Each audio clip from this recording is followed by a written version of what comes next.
Look, I'm no Pokemon expert. I love it. I collect it. I buy, I sell. I see a lot of stats. I see a lot of things that go around behind the scenes, but I'm not an expert to say the least. But there are a few things I want to address today that sort of make me go, this is why I don't want to profess to be an expert or believe I am. And that is the growing trend of a lot of assumptions that I see on social media. There are assumptions whenever news breaks. There are assumptions on card sets. There are assumptions on printing facilities and what they will do. There's assumptions on what PSA is doing and BGS and SGC and whatever other tag, whatever the companies are out there. And assumptions are a great way to start a conversation, but they're not a good way to spread knowledge, because at the end of the day, you're just submitting your opinion.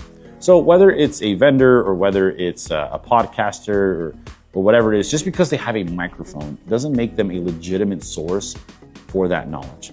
And I'm not calling out anyone in specific. What I do want to call out are people that are grabbing this sort of knowledge from people that have no idea what they're talking about. They're just yapping and they're just saying some things that they're hoping sticks and hoping creates some buzz. And they're providing their insight based on personal bias, whether it's a sponsorship they achieved, whether it's a sort of collab they're doing with somebody else, or whether they're trying to push forward something they're trying to sell. At Croma, my goal is to talk to you about my opinion on why something I believe will sell well because of it's what I believe, not necessarily that I know it's going on. And those are two very distinct lines that you have to remember when consuming videos online.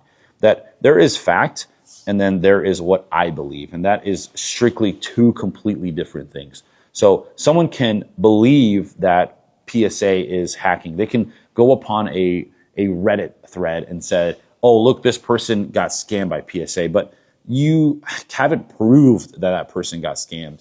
You haven't actually gone through the journalistic or reporting thing, and you haven't looked up their proof and gone through it all. You're just reading a Reddit thread and then regurgitating it, hoping that the news sticks. And so be really careful about what sort of information you ingest.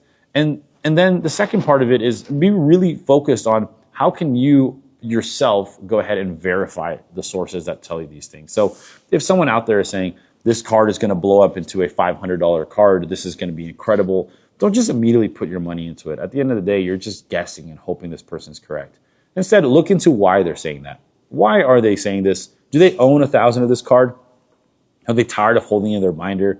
They want to pump and dump something? Or are they genuinely interested in having this card grow? And I think a lot of these questions you need to ask yourself before you dive in and just listen to every single podcast or Pokemon person out there. So that's my 2 cents, and that's all I got for today. All right, bye.